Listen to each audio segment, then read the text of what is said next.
Hello, hello. I'm so sorry I'm running a little bit behind. Got Hi, Dr. A. hello, hello. How are you? Oh, we're glad. Thank you so much for meeting with us. How are you feeling? I'm Much. I'm feeling much better. I appreciate y'all's patience from last week, and hopefully I didn't stress everybody out too much by initially saying I was going to have class the next day, and I got like a million emails are like, I can't make it. It's like I forgot that you guys have other like a whole world outside of me, which is makes sense. And so, yeah, but I'm glad we got to make it up tonight because this is really a perfect night to do it, honestly. Yeah. Hello, Rod. Welcome to class again.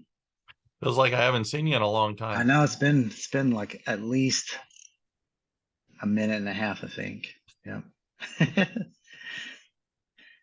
um, and is it Sandra or Sandra?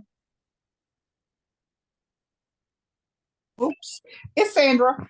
Sandra. Awesome. I never know if it's Sandra or Sandra. And so sometimes I'll say Siandra, like just to see what people how they react, and then try to guess which way to go there. Well, Yeah, believe it or not, 90% of the people call me Sharon, and I really don't get that. that's adding some letters and everything. Exactly. I get my first name's Levi, and people I've literally been called Wrangler. I've been called Levy. I get Levy a lot, Libby. um, or Levy a lot. Yep, I would say Libby. yep. And then Leviticus was my nickname when I was in high school. My coach would call me Leviticus all the time, like straight out of the Old Testament there. Yep. That's the scripture. Yep. Leviticus 1, I guess. But Matthew, his original name in the New Testament, it was Levi. His real name was Levi, and he was the one hiding in the tree. Remember that? Yep. And then Jesus comes. Yep. And then Jesus comes by and was just like, I don't know this guy's name. I'm just gonna call him Matthew. And so he's nobody called him Levi anymore. Just called him Matthew from there on out. So I had another friend that used to call me Matthew. It's like, I forgot your name. What's your name? Matthew? It's like, yeah, I don't care. I guess fine. Call me what you want, just don't call me late to supper. I know that's Right. right. I tell my wife I don't care what she calls me as long as she calls me. Yeah. Well, so counseling assessment, we are rolling and going. We've got really and more than anything tonight, I want to give you guys space to ask questions, but hopefully start working through a little bit of and talking a little bit about interpretation of test scores. And I know that there's a lot of information that you've covered and are covering and that we still have yet to cover. I also know that some of the math stuff is going to be math. It's just math, I mean, that's bad. It's like a if you want to say call a subject a bad name, just call it math. But I want to go beyond that and start looking through the applicable and like practical side of this, like interpretation stuff, especially as it relates to as a counselor, what your role is going to be in helping your clients understand what they're looking at. And on top of that, knowing when other professionals go outside of their expertise and overinterpret and misinterpret stuff. I'm hoping that we can help you identify when that happens too. So so with that said, I'm sorry. oh, go ahead. Go ahead, Ron. I was going to say, are you saying that chapter 6 might be a little more important than chapter 5? I just say that because chapter 5 took me hours to try and read and comprehend. I get to 6 and I'm going, oh, well, yeah, we do this in the classroom all the time. I make tests, I look at scores, I try and interpret.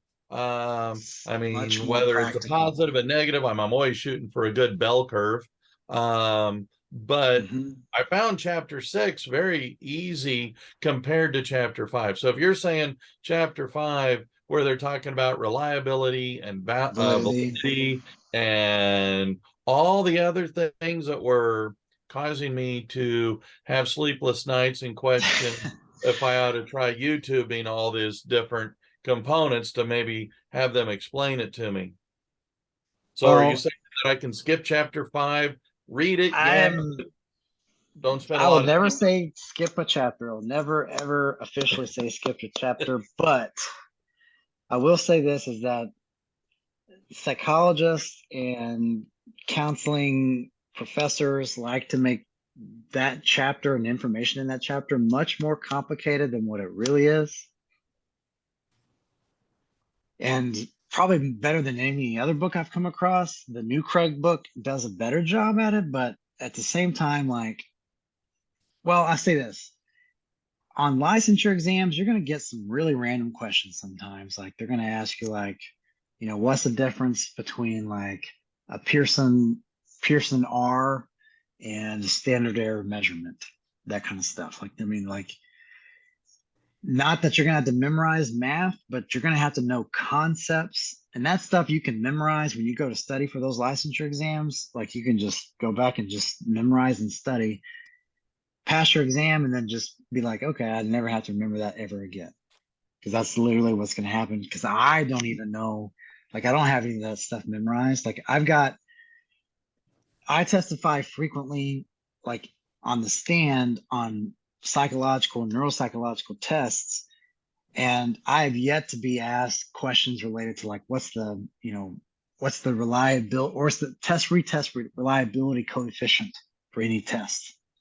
Now I know what that is, but nobody on the planet has that stuff memorized, and if they do, one, they're not very fun at parties, and number two, they have it memorized for no reason, because you can go look that stuff up as quick as it takes to remember it.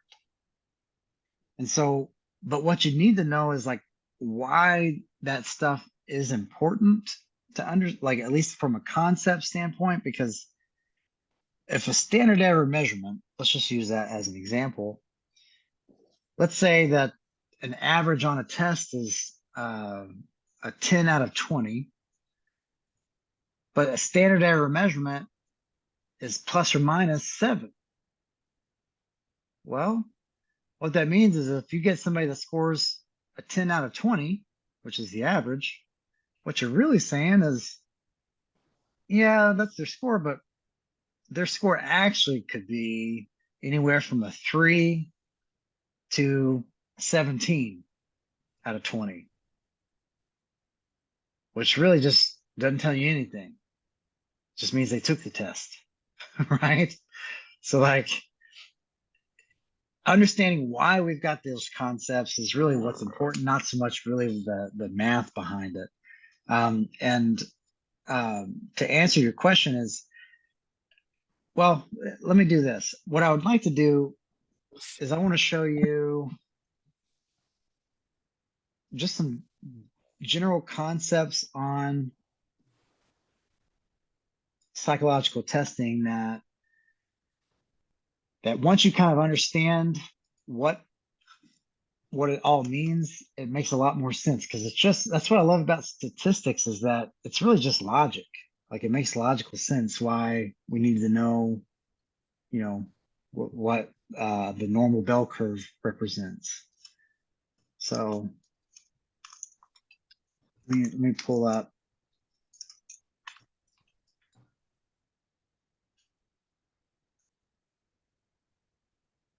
a good example of this.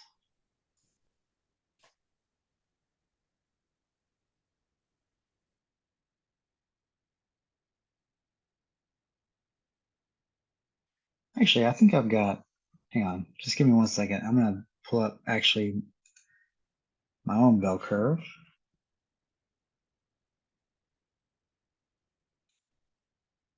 Yeah.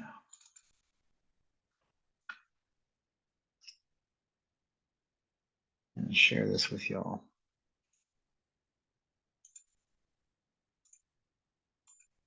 Okay. Can y'all see that? Awesome. Yes. So what we're looking at is the normal bell curve. And I came across this explanation the other day and I really liked it. Think about it this way. A bell curve is really just a pie chart that's just been opened up. So if you think about like a pie chart, let me see, that's not gonna work. How do I draw so where y'all can see it? Maybe like this. Let's see. Draw. Oh yeah, yeah. Look at that. Can y'all see me drawing? Awesome. I've never figured out how to do that till just now. Awesome. Cool. All right. So imagine that we had a pie chart Mhm. of like, let's say the general population of, let's say 30 to 40-year-olds or 30 to 50-year-olds. Let's see, how am I going to do this? 30 to 50-year-olds who took a questionnaire asking about symptoms of depression, right? So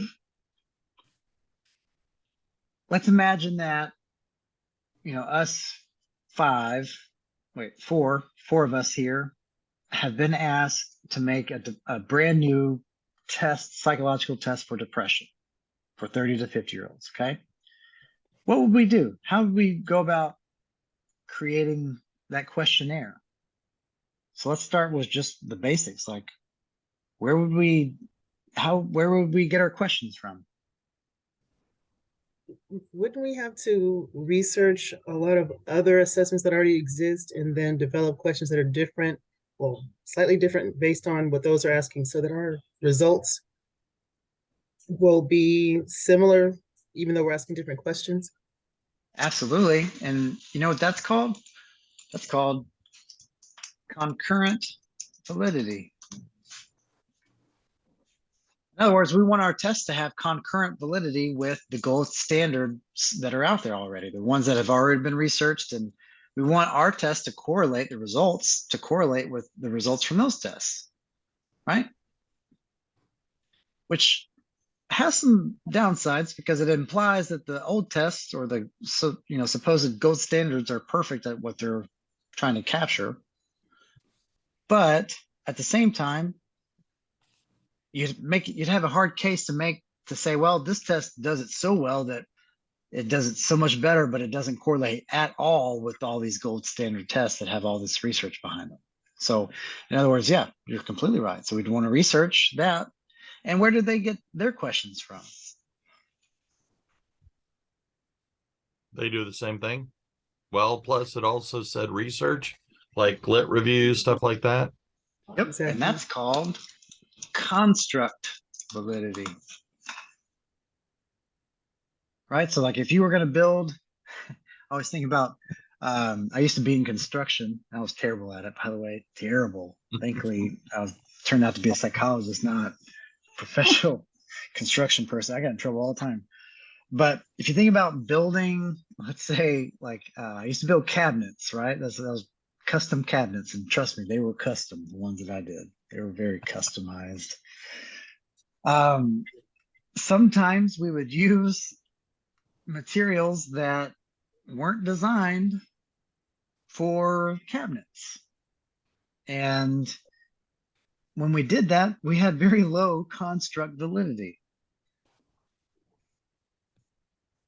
If we wanted to have high construct validity, we would sometimes literally, instead of like making them custom, we would just order them from another place to make custom cabinets, and they would ship them to us. And it's like cabinets, like we would order cabinets and then we just put it together and pretend like we made it custom. That would have high construct validity. In other words, our questionnaire needs to have questions that are actually measuring what they're intending to measure. And that's where construct validity has a lot of debate on it.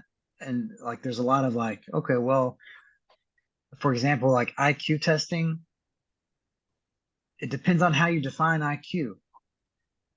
So like, if you're looking at specifically cognitive aspects, well, even there's really two camps. There's the Wechsler camp that has its own ways of thinking about the different domains of IQ, and then there's the Cattell-Horn-Carroll camp that makes the Woodcock-Johnson tests that comes up with their own ideas. But we want constructability. All right, so go back to we're making our depression questionnaire. How many questions should we have?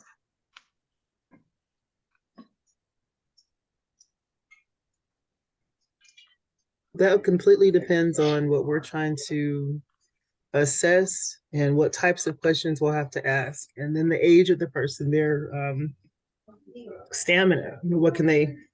How many questions could they answer before they're exhausted and they're just, Sure. none of it's 'Cause valid anymore. if they had 1,500 questions, there's a chance that people go to take that thing and they get through like maybe 300 and their eyes start like shutting and they just start, drawing Christmas trees on our Scantron questionnaire. Right? Yep. And that happens. I'm telling you. When we used to have Scantrons for some of these tests, they would, like, I literally had a 12-year-old that drew like, I hate tests. For Scantron, it was impressive. It was marked correct, wasn't it? Right. Mom had a couple answers on there too. I was like, pretty sure this is invalid. But what would be wrong with having what if we just had 5 questions? If we're trying to measure depression, only just 5 questions. What's the downside, like between Not enough. 5 Not questions enough versus, questions. what if you had 100 questions versus 5? Like, what's the pros and cons for each? 100 questions. 100 questions. It takes longer, but it's more accurate because you get more opportunities to ask questions in a variety of ways. You get a more Right, you have a authentic- greader depth of results to analyze with 100 Has a questions. lower standard error of measurement. More questions.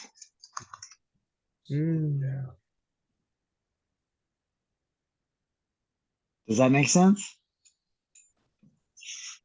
The more questions you have, the more precise you can measure whatever you're trying to measure. The opposite's also true.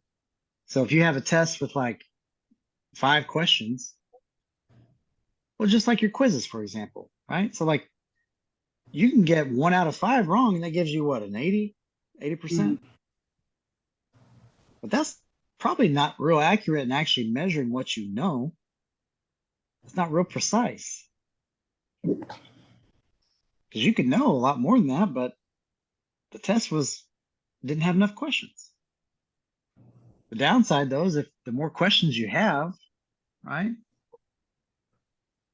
you might run into like, well, what if they get halfway through those 100 questions and are frustrated because you keep asking the same question over and over and over again in different ways and just start randomly answering it? So now our retest reliability goes down. So we would want to figure out a way to maximize the precision or how accurate it is in the most efficient way possible. Would y'all agree? Yep. And there are ways, real sophisticated ways that you can do that, and it's through like correlational matrices and like cross. What do they call it? Gosh, I forgot the term for it, but basically you can look at each question, its relationship to other questions and how people answer those, and determine with a cutoff point which questions can be thrown out because you don't need them. They're not adding anything to it. And that's what happened, by the way, excuse me, we'll talk about it with the MMPI when we get there. The MMPI is a personality questionnaire that used to be 1,000 and something questions. Then the MMPI-2 came out and it turned into 567 questions. And now we're on the MMPI-3 or MMPI-2 RF even, and that's like 200 something questions.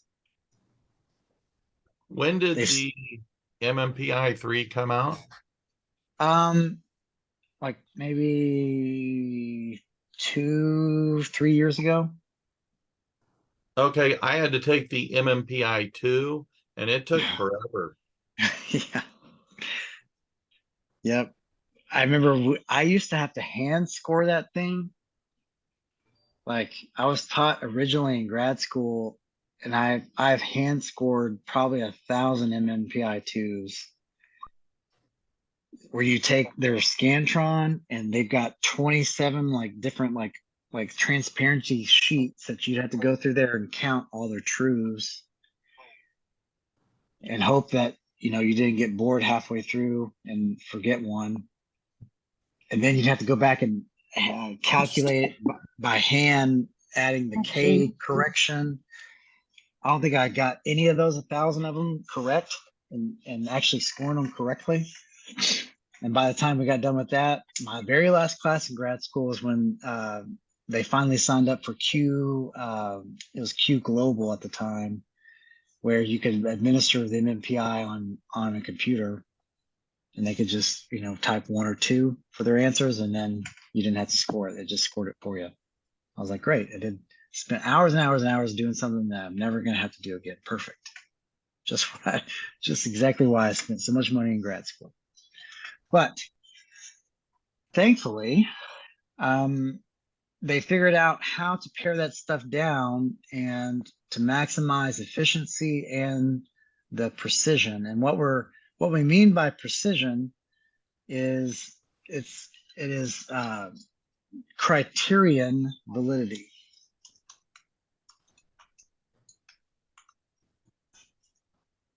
Similar to construct validity.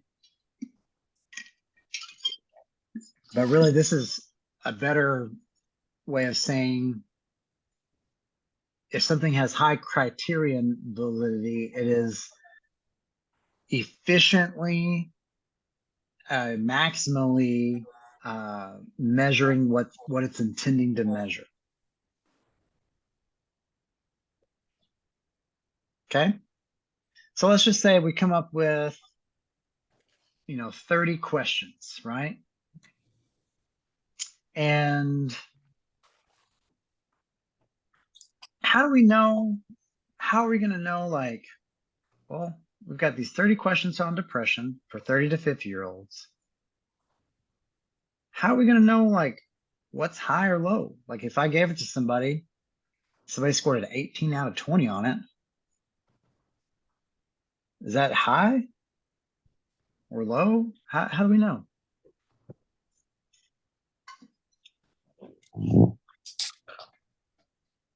Would that go back to your the questions, like your standard error of measurement, your plus minus? Yeah, you definitely want to know what that is, because if you don't know what your standard error measurement is, you don't know what the reliability is, right? Like, So- reliability is, it's best to think about reliability this way. How close are the results every time you administer it? So if I gave you a test 100 times and I want your score to be almost the same every time, and if it is, that means it's really a reliable test. I'm measuring, I'm getting the same results every time. It might not be valid, but I'm getting the same results every time. So reliability doesn't mean that it's valid already, right? Because I could be a terrible professor and you could score a 20, on my tests every single time, but it might not be measuring what I'm trying to measure. But So let me ask a question about your bell curve then. In Yeah. speaking into what Rod was saying. Hi, Rod. My question is on a test like what we're saying, on an assessment that we're talking about dealing with depression, right? I'm looking at your bell curve. Okay. Wouldn't, in order to establish any kind of baseline and figure out what average is, wouldn't we have to assess adults from that 30 to 50 age range who don't seem to have any presenting issues at all, so that we have something to compare to those who are definitely presenting with some, depression or anxiety? I'm listening for the answer to what you asked us. Like, how do we know, what the 50th percentile is? How do we know what the mid range is? How do we know what exceptionally high? That 18 out of 20, is that super high, or is it a good thing that they scored that on the test? Does it show that that person does not have any depression issues presenting? So, because we could have all we could have all the validity stuff lined up, but then when we go, let's say we get all that done, we've got our 30 questions, and I find some random stranger on the street who's 45 years old, just say, hey, take this. I want to see how much depression you have. They take it, and I mean, they'd be like, okay, well, that's kind of weird, but okay. They take it, they score 18 out of 20, but I don't know. I won't know if that's high or low, right? Unless I know, like, what is normal. Yep. I need to know what's a normal score on this thing. What's a score that we would expect for somebody who doesn't have depression? So would you use previous tests for getting some of that information? Maybe. Or you put You that could. as part of your as you're building it, you're going, okay, well, okay, when I make a test, I make for my kids, I make the key and I'm going, well, this is the right answer. All right. And I assume that if I've done my job, well, this is where they should kind of score. And if I've got a class average of 75%, then we're in pretty good shape. Well, so think about it this way. If we were going to make this test and they were going to pay us $1 million and we really wanted it to be accurate, like and valid in measuring what it's trying to measure, we would probably want to figure out what that average is for normal populations. Right. Meaning that we would probably have to recruit a whole bunch of 30 to 50-year-olds. That's right. Yep. And probably pay them some money and then filter them out through some questions of our own, maybe give them some of those old tests, right? Those other tests that were already made to figure out, okay, out of all these thousands that we recruited, here's 700 that don't have any history of depression. They score really low on these other gold standard depression questionnaires. So we are confident that they don't have depression. Let's get them to take our test. And as it turns out, with our test. Okay. yeah. And as it turns out, let's say that 14 out of 20 is normal. Okay. Let's just make that up. Let's just say 14 out of 20. I'm going to write that down. 14 out of 20 is average for no depression. Okay, so now we got an average. So technically we could give this to somebody off the street. Well, actually, before we do that, now we used a bunch of 30 to 50-year-olds. That's quite a range. That's quite a range. Yep. Gender, location. Are they in Seattle where it's raining all the time? Or are they in Florida where it's always sunny? Are they, that's a great question. There's so many variables. What if the whole population were men? That won't work. It's not going to work. That's not right. You can't give it to women. Because we don't have to be psychologists to think like men and women are different. Right? Y'all agree? Yes. Yeah. So in other words, we want that sample to represent the average 30 to 50-year-old out there that we're going to come across when we try to give this test to, right? Which is going to have to reflect society. That's got to reflect a lot. And your cross-cultural or attempt to avoid cross-cultural bias. You're right about the Correct. gender. And then there are gender differences now. There's a lot to consider. Ah, And so I see what you have here. So basically where you have the 14 out of 20, that's going to be Mhm. our 50th percentile, right? Anybody who scores that goes in the Yep. middle, correct? that's our 50th And anybody percentile. who is, so as we go down the bell curve over toward the second, the ninth and second are those people who are extremely, extremely pleased, pleasant, happy, off the charts happy, or is it the opposite? Let's say Because that, exceptionally high would be exceptionally high with depression, correct? let's say let's say that it goes higher than 14 is meaning that there's more The depression. person is, gotcha. Okay, thank you. Mhm. I understand. Yep. Yep. Which means that since it's 14 out of 20 is average, we don't have a long ways to go to get to exceptionally high. It's only 6 more points, right? Yeah.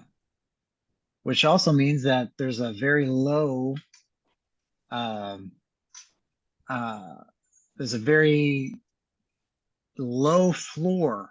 That's another term that you'll learn. It's called low floor on a test, meaning that we can measure really low on this thing, but what we're going to have a hard time doing is measuring high levels of depression.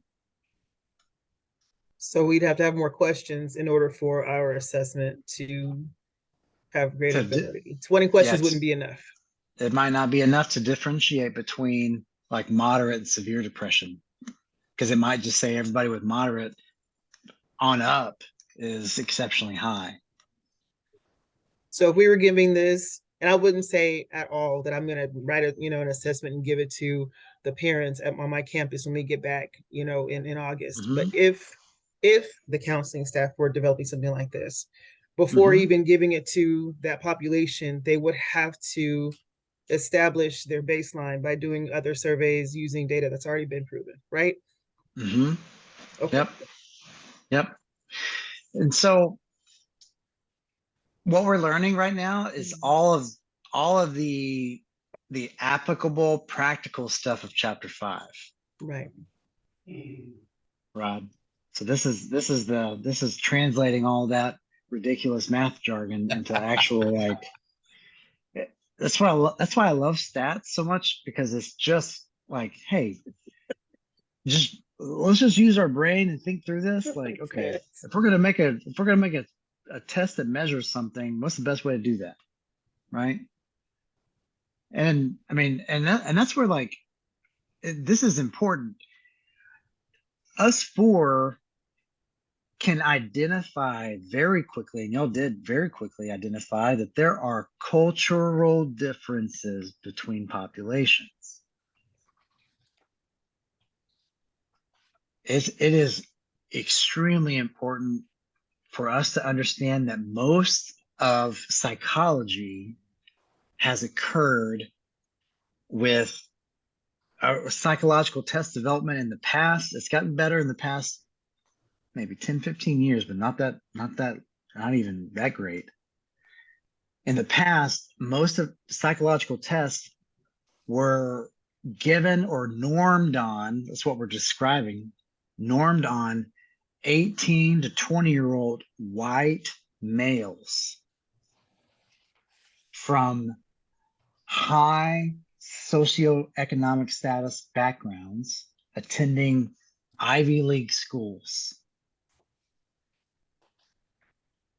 And we're going to try to give some of those questionnaires like the MMPI to, let's say, a black middle-aged man from, South Texas. Obviously, that is highly unethical, but you can't even use those results. Those are two different worlds. There's a really good book with all your extra free time. I know you all have tons of free time as grad students, right? There's a really good book called Even the Rat Was White.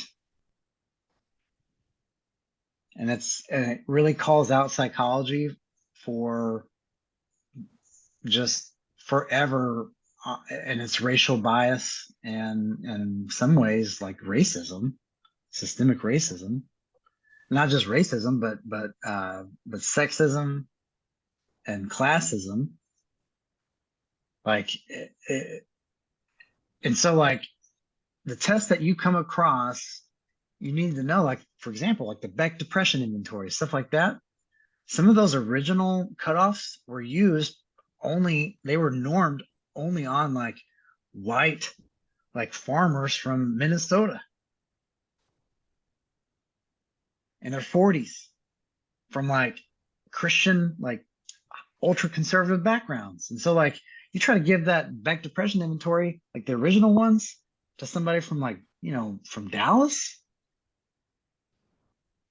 it's not going to work.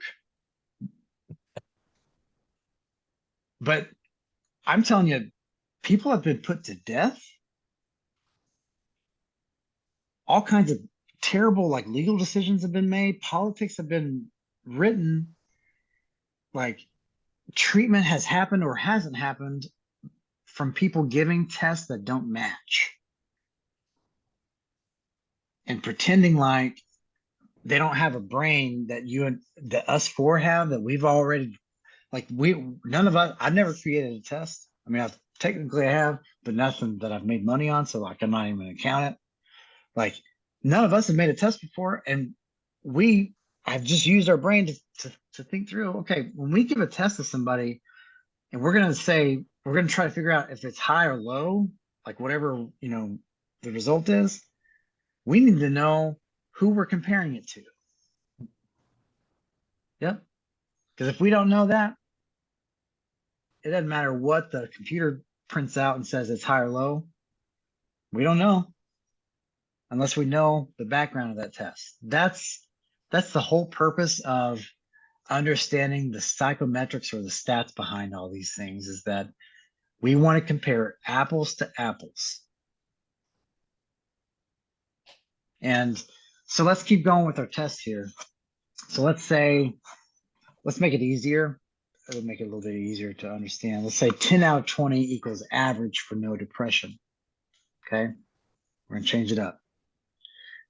What that means is that if you give it to somebody without depression, and let's just assume that we've given it, you know, that we normed it on the population that included all those demographic and cultural variables, so we know we're actually looking at apples to apples. Let's say that 10 out of 20 is average. That means that 50% of people out there without depression are going to score a 10 out of 20. Does that make sense? So, in other words, if we're looking at our pie chart here, half are going to score 10 out of 20. Oh, goodness. Try it, guys. Okay. Half the population of people without depression are going to score 10 out of 20.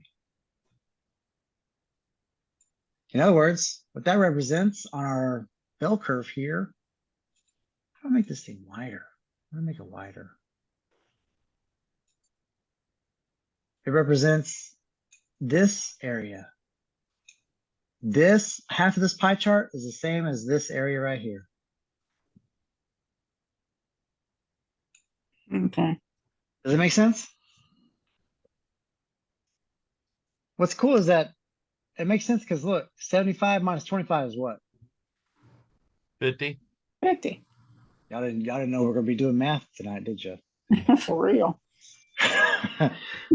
Just don't ask me those questions right now. Well, what's 50% of, I'm sorry, what's half of a pie chart here is 50%, right? This is 50%, this is 50%. Okay? That means what? That means that if you add this up and add this up, what should that equal? 50%. Exactly. Yep. That's why we call what between the 25th percentile and the 75th percentiles is called average. Does that make sense? And so, well, we got the rest of this half of this pie chart to piece apart here. So let's figure this out. Let's go back to our text here. And let's say that, don't worry about this word just yet, but let's say there are, for standard deviation, that there's 3 points equals the standard deviation.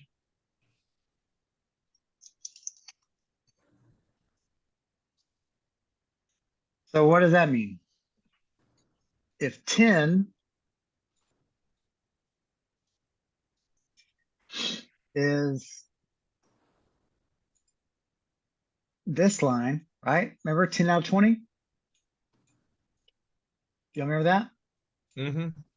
That's the 50th percentile. What's the 25th percentile then? That's going to be 7. Yep. Like it. That's going to be 7 out of 20. What about the 75th percentile? 13. 13. Yep. And so that means between 7 out of 20, like if somebody scores between a 7 out of 20 and a 13 out of 20, what is their score? How could you label that? It's in the average range. Y'all see that? So then the closer you get to 20, would you then be more depressed? And then the closer you get to 0, the more happy you are? Maybe, because here's the thing. In this normal population, there's still 16%. What's 100 minus 84? 16. 16. Yeah, so that means that there is 16%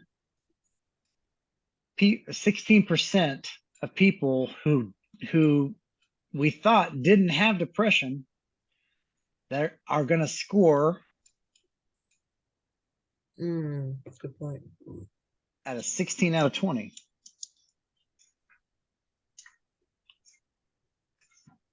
Now we're running up into the problem with using a normal population. Mhm. So that also means that even at the 98th percentile, we're still going to have 2% of people that don't have depression They've had scoring a a really 19. bad day when they took that test, or had a really bad Exactly. season of life. Exactly. And the same on the other end, if someone is, bipolar and is having a higher, season versus having manic or sad episodes, so their scores may be a little bit off too. Right. Mhm. Okay. So what does that mean? So Well, we have to account for all of that with our report then? let's think, what could we do to solve that problem? So like, in other words, like, yeah, our Take another tests can, assessment, because there have to be more than one assessment anyway to give a good picture, an overall picture of the person's situation, right? You can't just You do would one have to test. ask more questions. I mean, if they Ask more are, questions, but if give they another wind type of up in assessment that, too. let's say they're in that 16%, you're right, you could look. Maybe they had a family relative die, maybe a pet died. yeah, does it Depending mean on that how they've they got feel about depression? it, maybe they're getting divorced. Mm. Or I mean, because There's that's so what I many. deal a lot with is divorce families. Or if they're a kid, maybe they're having, they just recently had to move from one city to another, one state to Right. another, so they left all their friends behind. So it could be Got just short-term tons of temporary grief, that Correct. like is causing the adjustment related. depression rather Mhm. than a A long-term actual situation. long-term episodic issue. Right. So here's a question: is let's say that you give it to somebody and they score at, here at the 84th percentile, which is pretty high compared to the normal average, right? Does that mean that they have depression? Y'all just answered this. Not necessarily. You still have to not give other necessarily. assessments. That's one So one snapshot of that person's situation. It's not what whole if story. what if in addition to doing this, using that normative sample, what if we also recruited a whole bunch of 30 to 50-year-olds who we know have confirmed depression? Let's give our assessment to them. That would help to validate our new assessment questions, right? Mhm. Because that might Because none of them give should us a cutoff, score right? above the average, or excuse me, below the average. None Right. of them should score above the 25th percentile. Am I saying that right? So no one should be 24 or lower. I mean, Everyone should you be really at least average or going up toward the 98. so if we were going to take their scores and compare them to the population with depression, we would expect most of them, if they actually had depression, to score in the average range for the average amount of depression. Does that make sense? So I'll say it again. But So I like, thought the average here was for the average for no depression. So if they took the test and we already know they see, have the history, So then it they might should be a, be above the it wouldn't be a 75th bell curve. percentile. It'd be well, more of a this is negative curve. this is where I'm throwing a wrench in our logic so far. And this is where it gets a little bit more complicated when you start using other norms. So here's the thing. Average for depressed people, let's just say, is actually 14 out of 20 and not 10 out of 20. See what I'm saying? See how that changes? Yes, that still makes sense. That okay, I see what you're saying. That's still pushing us to our high side of the bell curve. So if somebody scored a 10 out of 20, now they might be down here, right? So they might be, let's just say that's 10 out of 20 is at the 9th percentile. Well, let's just use that as a cutoff and just say, okay, well, somebody scores 10 out of 20. We are pretty confident that they do not have depression. I mean, obviously there's a million things that we can make this more complicated, but for the sake of the argument, let's just say 10 out of 20, they don't have depression. But now we've got a cutoff where we know the standard error of measurement or the standard deviation is 3, right? Which means that 10 out of 20, they don't have depression, but now 11 out of 20, they do. So that brings our high side then of average to 17. 11, between 11 and 17. So now if they're 18, 19, 20, now we could more easily maybe identify the severity of their depression. Yep. And we've got a cutoff now for the normal population that anybody that scores above an 11 or 11 or above, there's an increasing chance that they actually do have depression.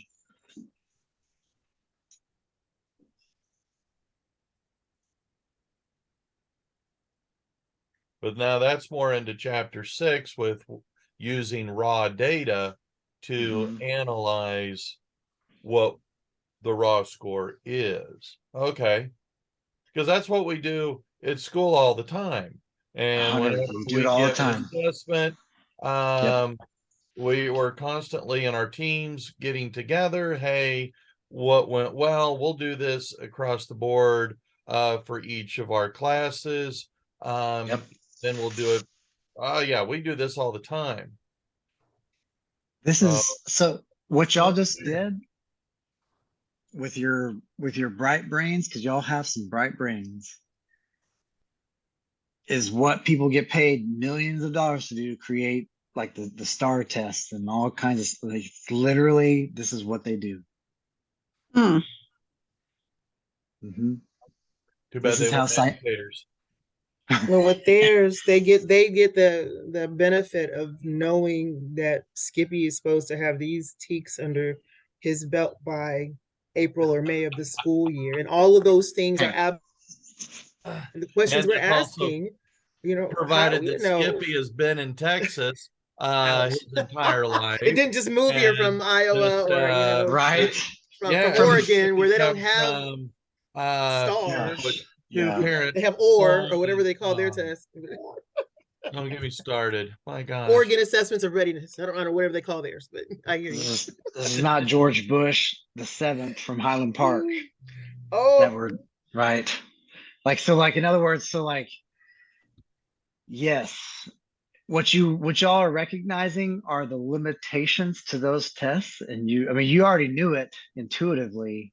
This is why those things have limitations, and this is why, like for example, the COGAT. I don't know if you've ever come across the COGAT. It doesn't hold up in court because the standard error measurement on that thing is like terrible. Basically, the only thing that test can tell you I'm glad they stopped reliably giving the or COGAT. validly. That was horrible. Yep. The only thing that test can tell you reliably is that somebody does have an IQ. Not what their IQ is, but that somebody does have one. Neat. So like the test that we just created, I mean, you can see how challenging it could be to try to take results from a test and apply them to any one individual without considering all the other factors that go into how do they make this test. You see what I'm saying? So that's like when we give the Myers-Briggs, like that's cool, but like, how do we know what's high or low? You see what I'm saying? Like there's a million other questions that I want to ask whenever I see a test that comes out. Not that I'm picking on the Myers-Briggs, they're all the same.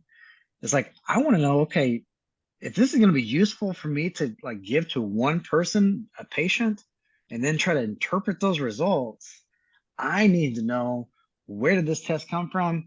To whom am I comparing these results to? How closely do those people match? And then what are, how good does it do in relation to like cutoffs and like, okay, a 10 out of 20 doesn't have depression, but you're telling me just one extra point and now they do? Now there's a possibility that they're moving toward that. You see, Right. it doesn't mean that they do. We could do some But people further are labeled exploration to based on figure these out kind of data. People are labeled based on this, and that's the concern. You know, even with every our day, students, all day, every day. People are labeled because they scored an 11 out of 20, not a 10 out of 20. So would it be maybe a potential good idea to throw some of this conversation into our 5-page paper? I mean, I am just a professor grading the thing, and so nice. I Rob. wouldn't, in my opinion, I would say that it's a good idea, but but take that with a grain of salt from the professor grading your paper. So, but yeah, really and truly though, does this help like make that does. stuff? Yep. It does, because I was really struggling with trying to understand the 4 concepts of measuring the quality of a test as they were going through. And so by verbalizing and explaining this and tying that in with chapter 6, yes, I Yep. now understand. So thank you for taking the time. Oh, absolutely. And so as we walk through the tests from here on out, you're going to constantly be thinking about this in the back of your mind, and you're going to be curious of like, okay, well, we give these IQ tests, but like, where'd they get all this data from? Like, who are these kids? And then you're going to go research some of this stuff, and you'll be like, what? No, this is not a valid test for that person. I see it all the time. I'm telling you, people literally are on death row being approved or not approved, like for like life or death kind of questions in relation to their scores on IQ tests. People are getting disability or not getting disability based on it if they got a 10 out of 20 or 11 out of 20. We got to know the limitations of these things. And when you do, it's not that they're limited, but you also get to see like, wow, okay, I can be pretty confident that if somebody has a 17 out of 20 on that test, on our test anyway, I mean, it might not be like diagnosable depression, but that's a pretty high score. Because even people with depression, that's approaching the high average range for people with depression, right? I don't know why my voice But- cracked just then, but yeah. But wouldn't that then show the necessity for the clinical interview? Because there are Ah, people who will yes. flat out lie Huh. on these tests because they don't want to be labeled. They don't want to. So they Ah, don't want to thank you have so an extra much. tag. And so I know this, and I'm going to go back to, my campus situation and dealing with students and parents who have told us, you're not going to test my kid. I know I hear you and you're the expert and you're telling me that my kid might benefit from services, but no, we refuse. So I want to show I'm you one looking more and I understand thing. this Army Alpha test. Oh my goodness, blew my mind. Blew my mind that we would even have tests like that. So I'm glad that you're, explaining, helping us kind of walk Well, through these last, several chapters from last week and this week. But our profession, because the labels that people end up with after meeting with people like us, mhm, they hold on to that for dear life. for their whole And either life, they ignore the sometimes. label or they ride that label and make it their excuse, their banner. And if we get it wrong, That's what we that's have the problem. where I'm at.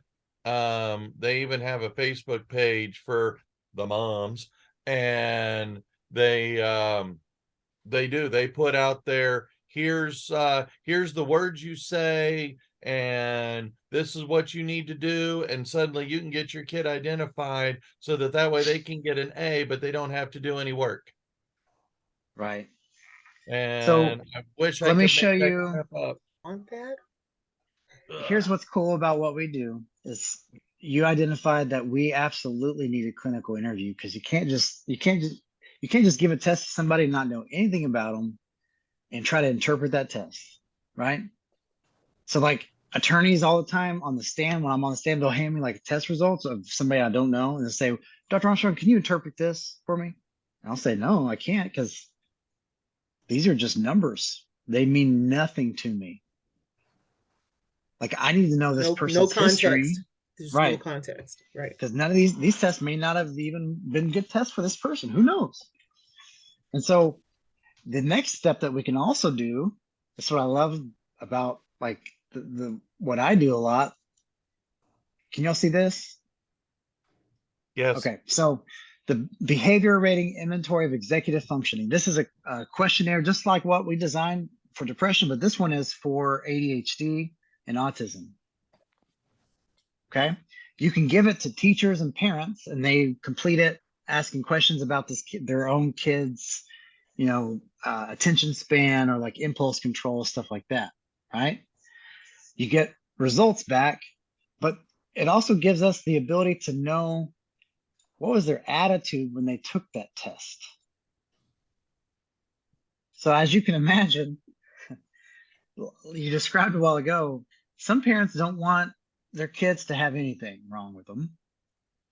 Some parents are dead set on their child having ADHD. It doesn't matter. They're going to find a doctor to say their kid has ADHD. So what they do is when they take this test, they're going to answer in one way or the other to the extreme, so much so that we can determine, wow, okay, this person, they did it, in an acceptable range. But what this test is measuring, I'll give you an example. At the end of the school year, I always hesitate to give this questionnaire to teachers because every single student comes back as the worst student that they've ever had in their entire life. Around May, teachers are tired, right? And so like little Johnny, who they've been saying all year, like, please get this kid tested, please get this kid tested. Finally, parents are like, okay, May, the last day of the school year, we're going to get him tested and we're going to send a questionnaire to this teacher. And this teacher is like, yeah, little Johnny is the worst kid that's ever been in the history of all kids. And so it'll tell me, it'll say unacceptable here because little Johnny's scoring off the charts, 99th percentile, worse than like even like the worst of the worst ADHD kids. And he's not a murderer as far as I know. And so like even murderers don't score that high. Oh, wow. So in other words, I can see if a teacher or a parent is skewing Is it one way or intentionally the other. skewing the results. Yep. Mhm. Yep. But those kids Yep. with oppositional defiant disorder might have high numbers like that, right? Yep. So I'll show you. This is just an example of one test, but because most tests have stuff like this, or most of the good ones do anyway. So in this case, you can read this last paragraph. Parent ratings of kid that's named Sample. Parent ratings of this kid's working memory at the 98th percentile. And because we know it's valid, we can say it's clinically elevated. This suggests that Sample has the same pattern seen in kids diagnosed with ADHD.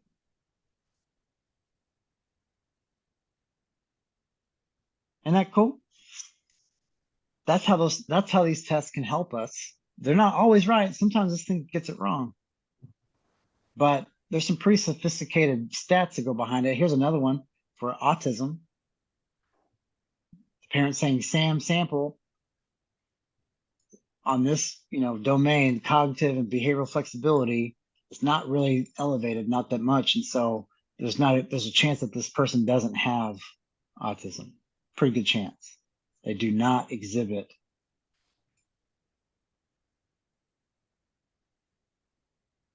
Anyway, I'm showing you this stuff and I'm gonna have to wrap this up because I gotta put my kids down for sleep. But this is how we make tests. This is how we interpret tests. And once you understand what we did tonight, you don't have to know the numbers. You don't have to have it all memorized. You just need to be able to know what you need to research to figure out if this test is actually measuring what it's trying to measure. See what I'm saying? Then you can know intuitively how helpful it might be to even interpret a test result. Quick Yep. question before we go, and thank you so much for your Yeah, time tonight. absolutely. I know we've been over an hour. I'm sorry. Real quick question. Yeah. If we're coming up with a test that has no precedent, for example, what's going on with social media right now and addiction to electronic devices. Well, they didn't have that in 50s, 60s, 70s, 80s, not even really the 90s to be able to look at Right. the archival data. So if you're starting from scratch, is that later Yeah. on? Are we going to get to that chapter? Oh, no. I'm So not there like, yet. if we're starting from scratch to determine that from a diagnostic standpoint, to create an assessment that would be valid, fair, it would be reliable, all those things. now you see all the things that you would need in order to do that. Okay. And you'd have to do it pretty quick too. Plus, you'd have to modify it over time because that stuff changes so much. Like Changes. TikTok has a different reinforcing schedule than Facebook does. Like as far as time swiping and like how fast you're rewarded. Yeah. Isn't that crazy? Yes. But it's part of our job. And those are these things that we're going to be seeing with our clients once we get to the point where we're licensed and ready to move out there. That's what I love so much about too, and I'll end with this, is that 95% of diagnostics and 95% of your conceptualization of what the problem is going to come from you knowing your client, knowing your patient, knowing their history, the interview, if you will. The more information you gather there, the more reliable and valid your interpretation of any test result is going to be after that. That's why people always say like, I want to be a psychologist so I can do all this testing. Well, it's cool. Like it's neat to do the Rorschach sometimes, but like if you get really good at doing the interview and gathering all the pieces there, you've got basically all of it. The only thing that testing is going to do is going to keep you honest, making sure that you're looking at the whole picture and not biased. And then two, it's going to give you an objective way to determine, okay, this person really does or doesn't, in my interview, it seemed like they were depressed, but they scored really low on my depression inventory. I wonder why. That's what those tests do.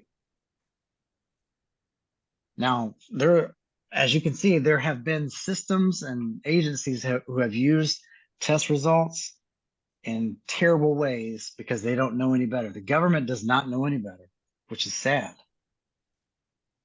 That's like to qualify for disability, you've got to have an IQ of a 75 or below if you're going to apply for disability from like an intellectual impairment standpoint.